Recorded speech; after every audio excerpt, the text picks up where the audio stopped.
Forgiveness isn't weakness. It's a strength granted only by those who have survived. Unknown author. Her name was Leah. Not from the affectionate, lovely, or dear, no. Just Leah. A dry, official name, entered by someone's tired hand into the line on the birth certificate found with her.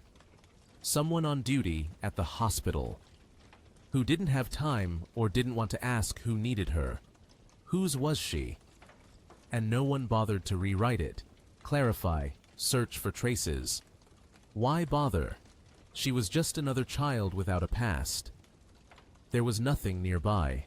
No note with a plea or a curse, not a scrap of fabric with a mother's scent, not even a random toy.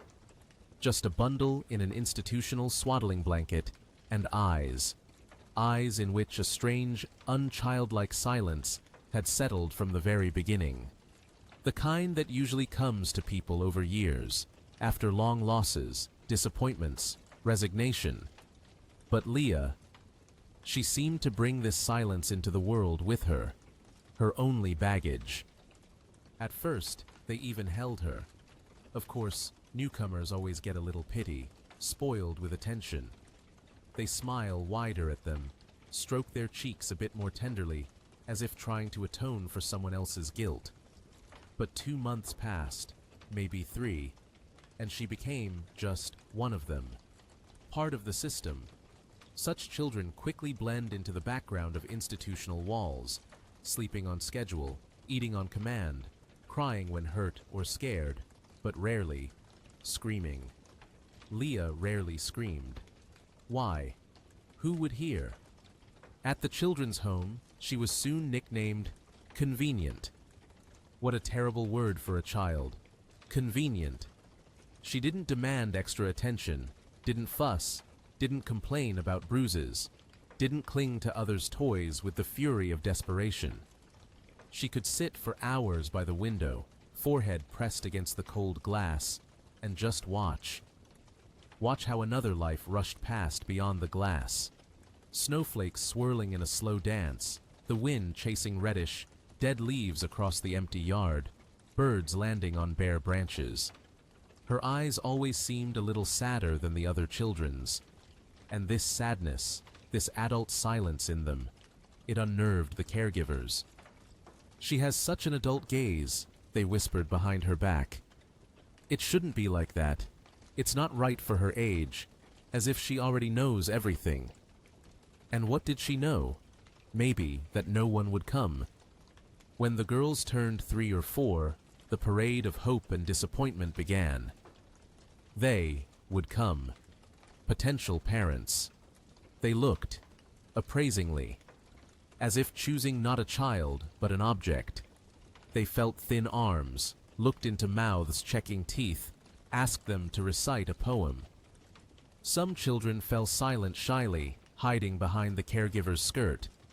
Others, taught by bitter experience, threw themselves into hugs, shouting, "Mommy! Daddy!" Automatically, knowing. The louder and more pitifully you cried out, the higher the chance they'd choose you.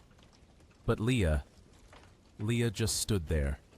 She didn't reach out first, didn't try to force a fawning smile, didn't play the role of a sweet little angel.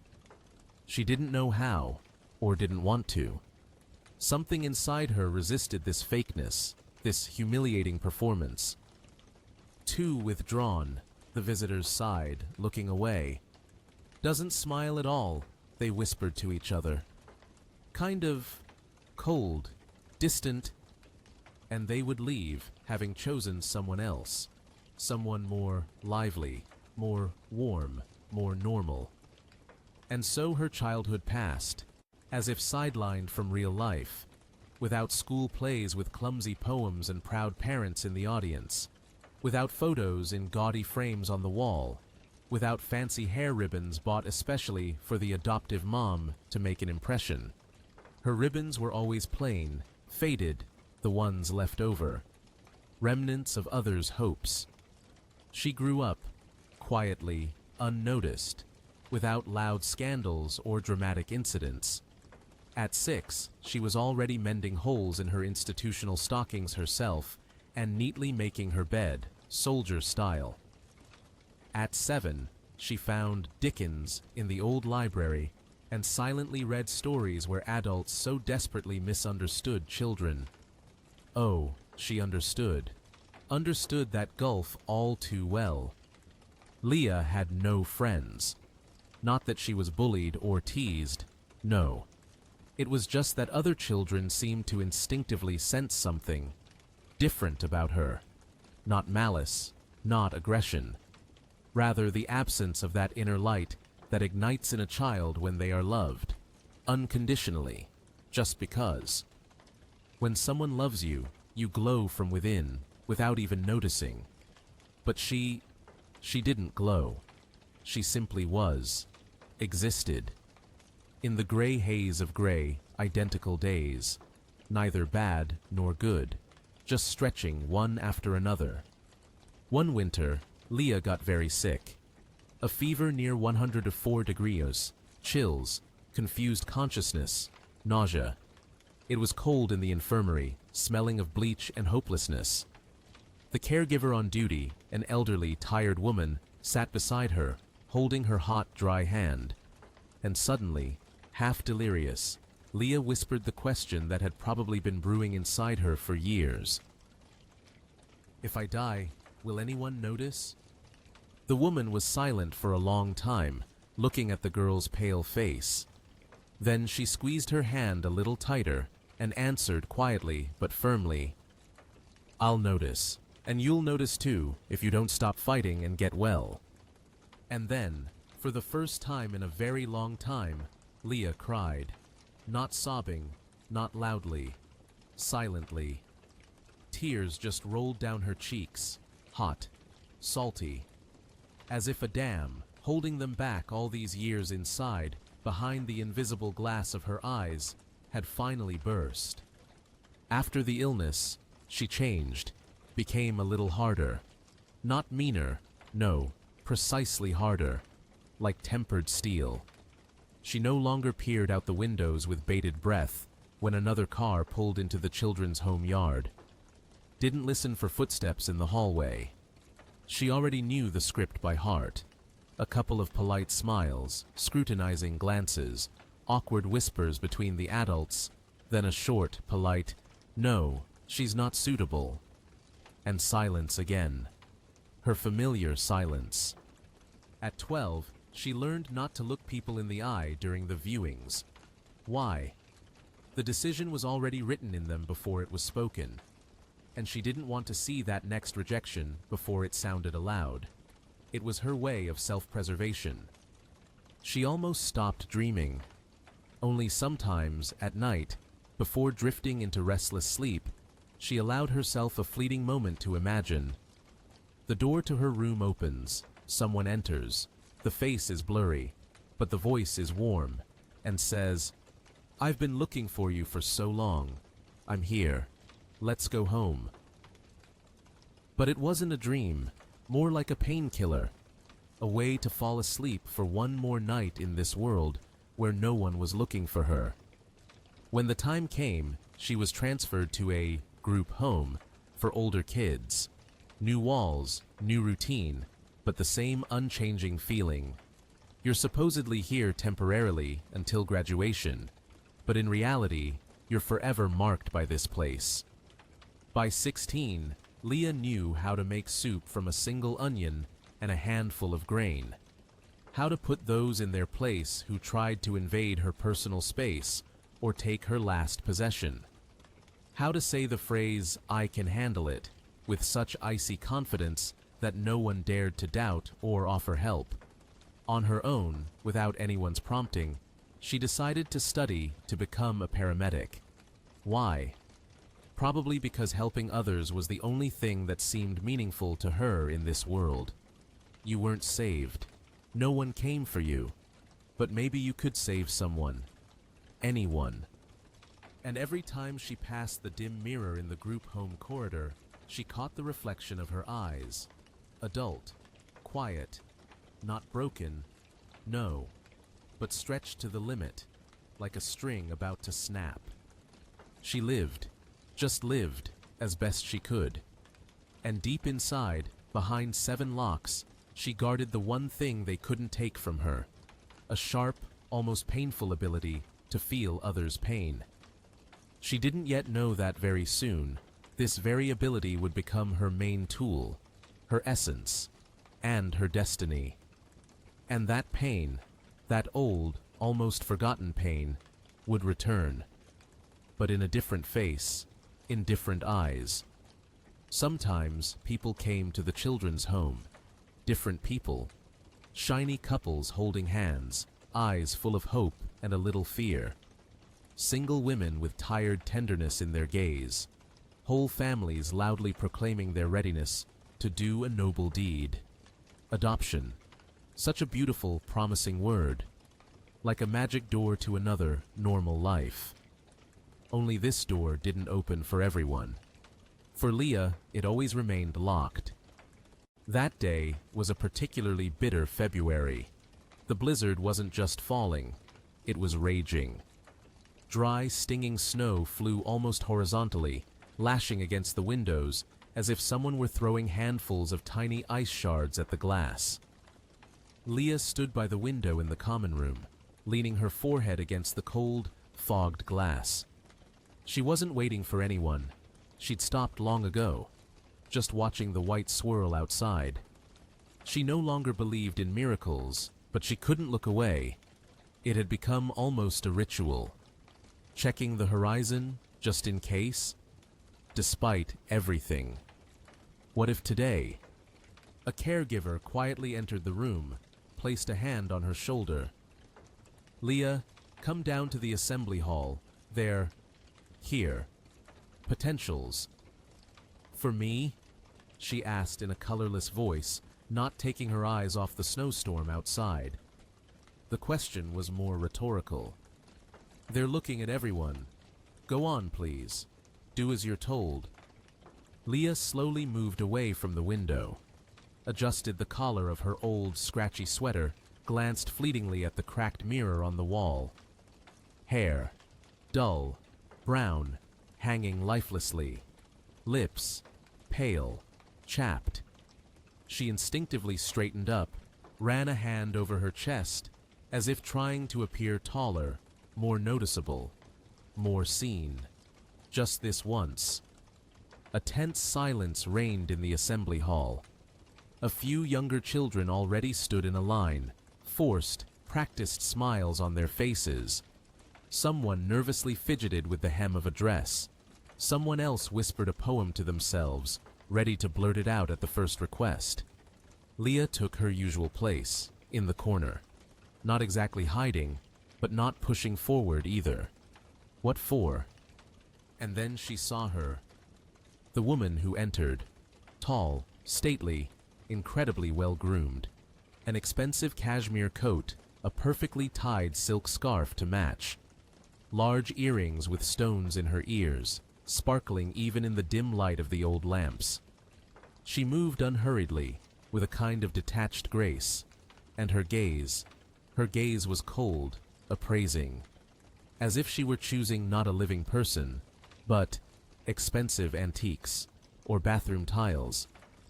She stopped in the center of the hall. The caregiver spoke quietly to her, pointing at the children. She nodded absently, and then her head turned, slowly, smoothly, and her gaze met Leah's.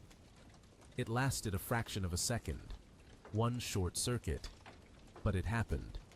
Eye to eye. What was it? Recognition? Interest? Or just chance? Did something flicker imperceptibly in the woman's cold gaze, or did Leah just imagine it? Not understanding what she was doing, Leah took a tiny step forward.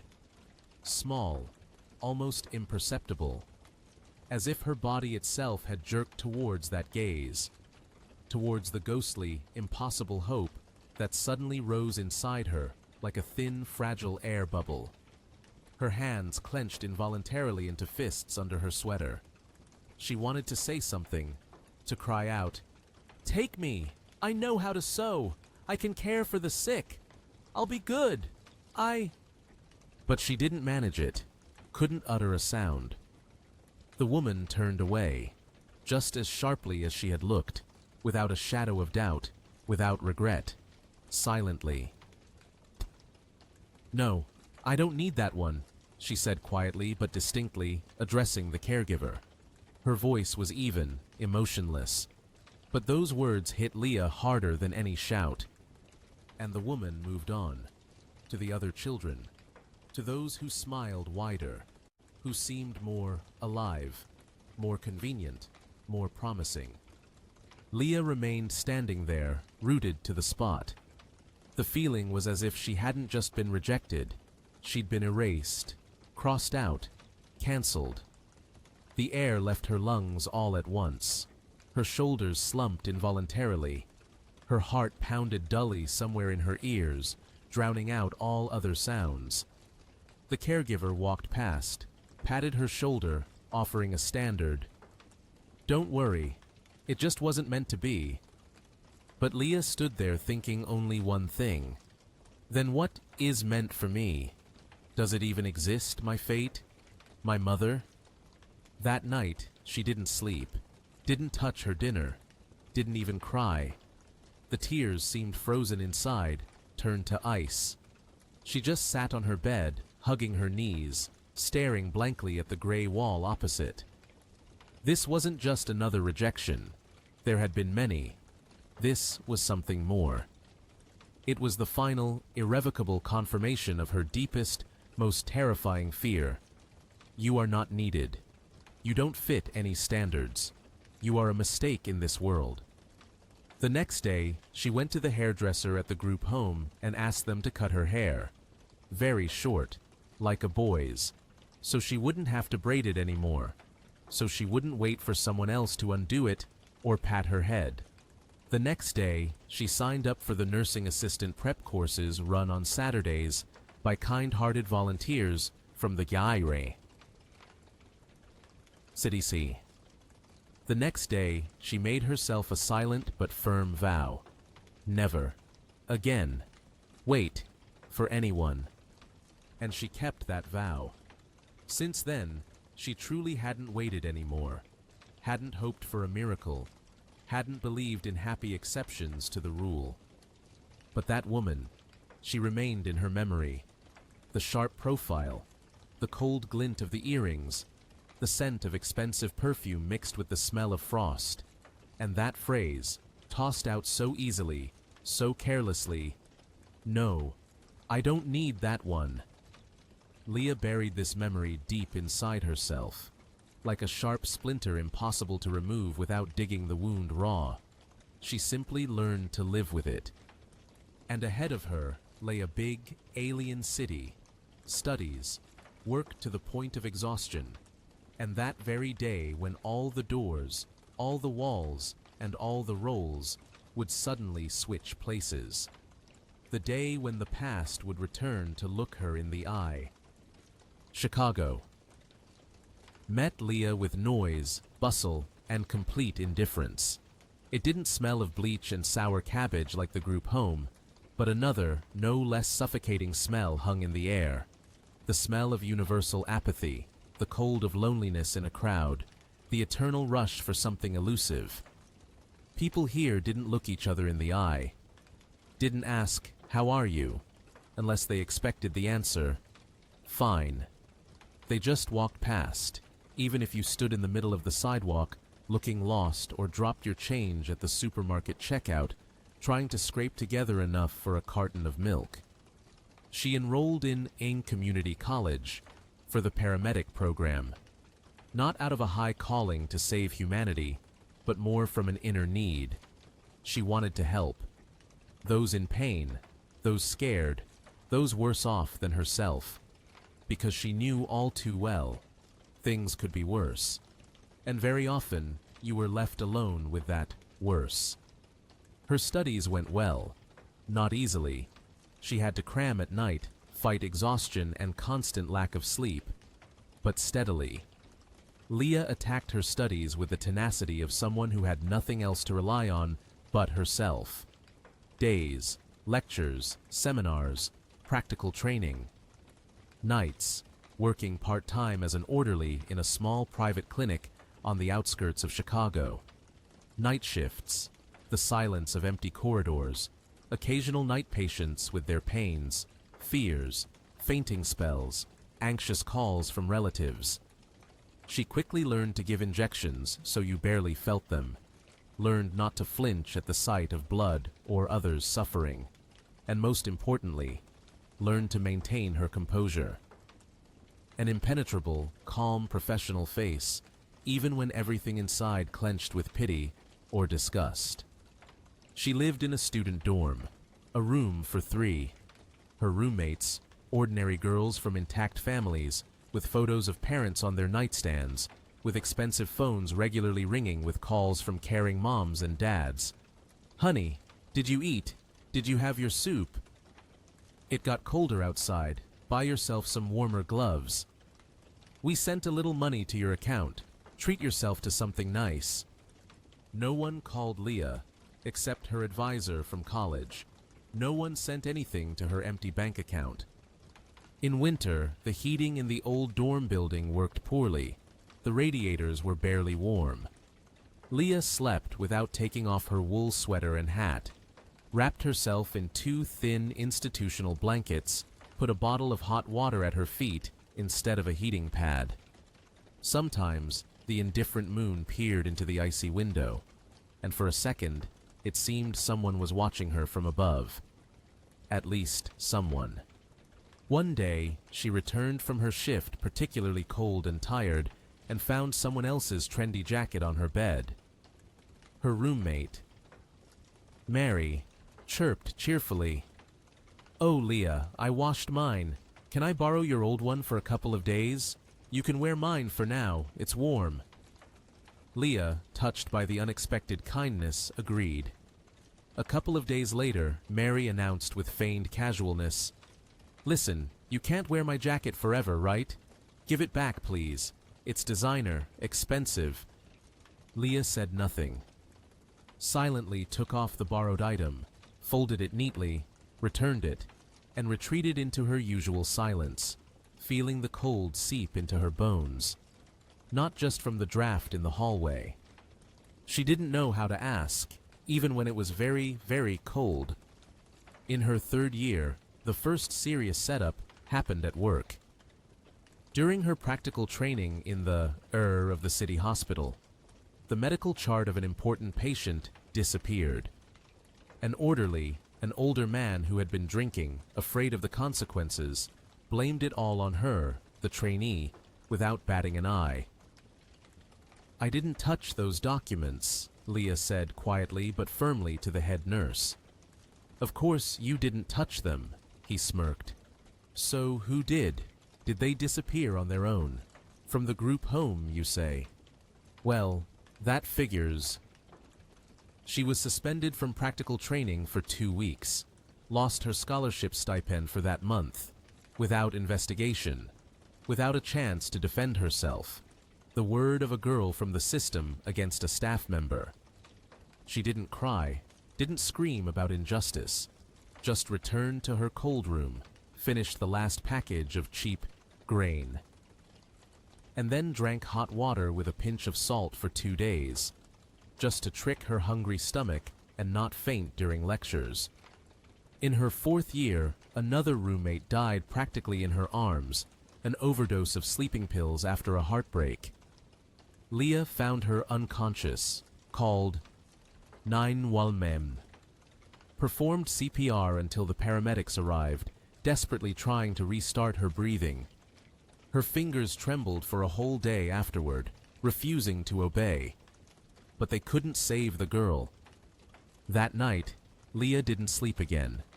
First, she gave statements to the police. Then she meticulously cleaned the traces of the tragedy in the room. Then she just sat on her bed and stared at the dark ceiling.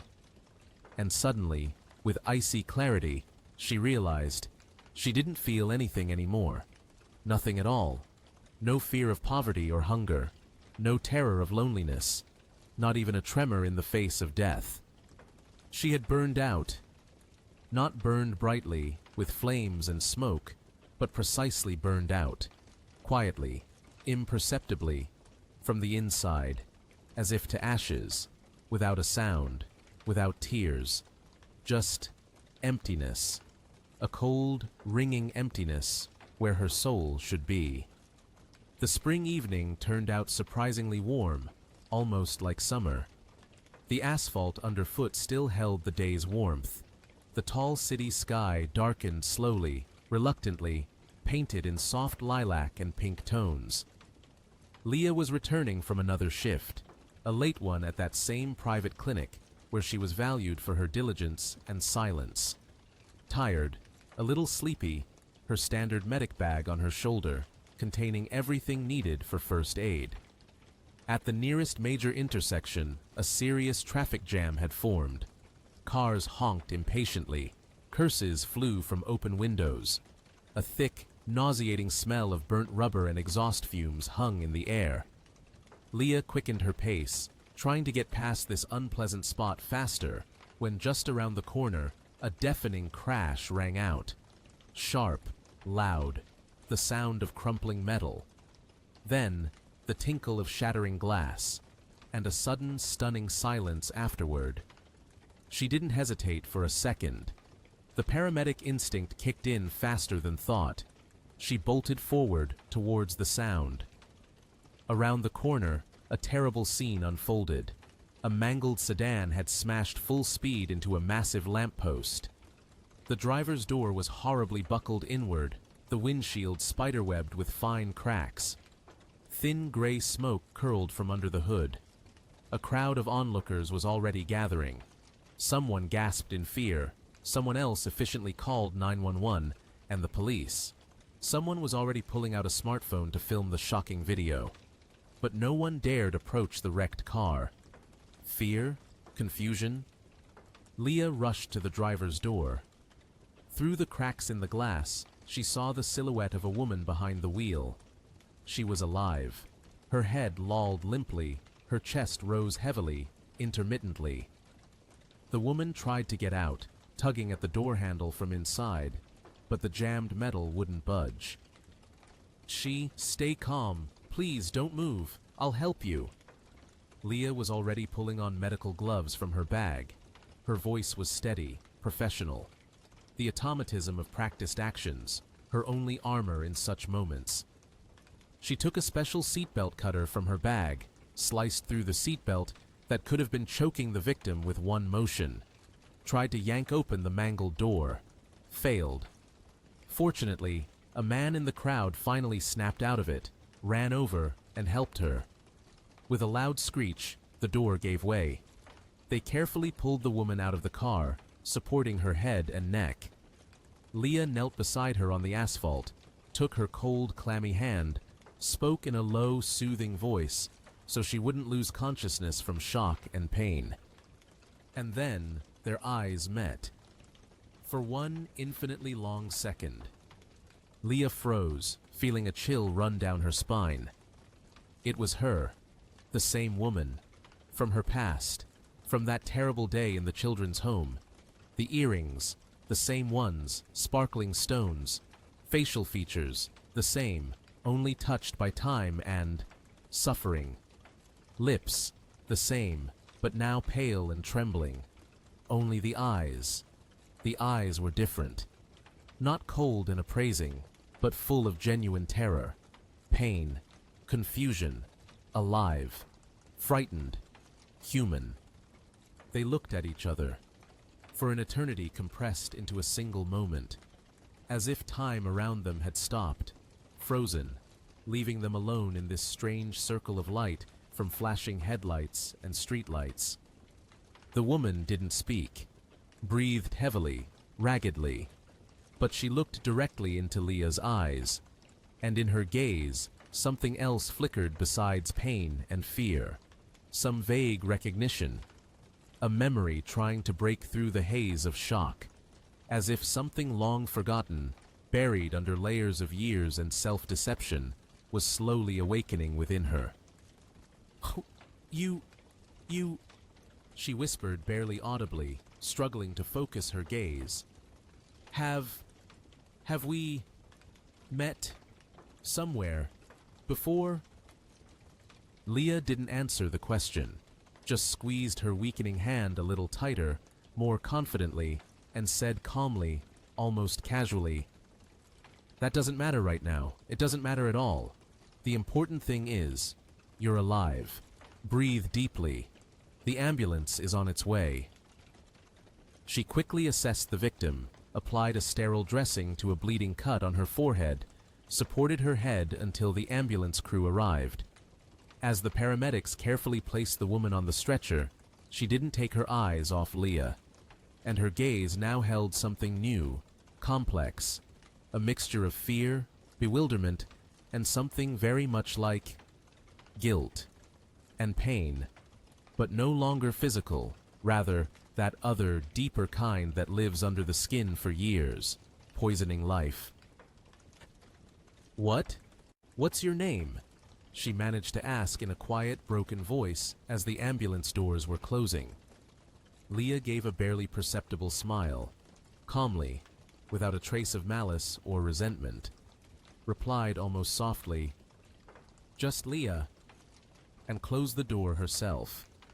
That night, she didn't take the bus, walked home, slowly, through the sleeping, cooling city, as if navigating the labyrinths of her own life, which had just taken an incredible turn.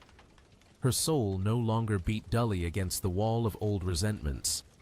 Something inside had let go, finally let go. Not from pain, no, from a suddenly acquired strength. She could have said, "Yes, we've met. 15 years ago, you rejected me." She could have walked past the accident, pretending not to notice. She could have just stood in the crowd of onlookers. She could have walked past, just as that woman had once walked past her. But she didn't walk past. And in that simple fact, in that choice she made, lay all the difference, all her victory, all her newfound freedom. Several days passed. Leah lived her usual life, work at the clinic, rare weekends spent with books, or just walking alone through Chicago. She told no one about the encounter at the intersection. Why? She wasn't looking for a follow-up. There was no anger in her, no vengeful desire to be recognized, acknowledged, only a strange feeling of warm, quiet emptiness inside. Like after a long, exhausting storm, when the wind dies down, the clouds disperse, and only deep, transparent silence remains. But one morning, it happened. A woman walked into the clinic lobby where she worked. The same woman, with a small bandage on her forehead, limping slightly. But most importantly, different. Without her former haughty confidence, with a dimmed, anxious gaze. She timidly approached the reception desk. "Excuse me, I was told a young woman works here, a paramedic. Her name is Leah." She spoke softly, struggling to find the words, fiddling with a handkerchief. I would very much like to see her, if possible, please." The receptionist called the staff room. Leah came out, saw her, and wasn't surprised, not one bit. As if she had known beforehand that this moment was inevitable, that the circle had to close. "Hello," she said calmly, looking directly into the woman's eyes. The woman flinched, quickly lowered her eyes, then, gathering her courage, raised them again. They were filled with tears. It was you, wasn't it? Then, by the car?" "Yes, it was me." Why did you help me? You should have." The pause hung in the air, heavy, ringing. "Because I could," Leah answered simply. And there was no reproach, no pride in those words, just a statement of fact. The woman shuddered as if struck, sank onto the edge of a chair by the wall. I remember you. Or rather, now, I recognized you. Finally. That children's home. Winter. You were about 6? No. God, it's been 15 years. I shouldn't have done that. Got scared? Of responsibility? Or myself? They told me then, the girl is difficult, complicated, withdrawn, lost in her own world. I don't know why I listened to others. Maybe I myself was too broken back then, not ready. She spoke haltingly, confusedly, her voice trembling.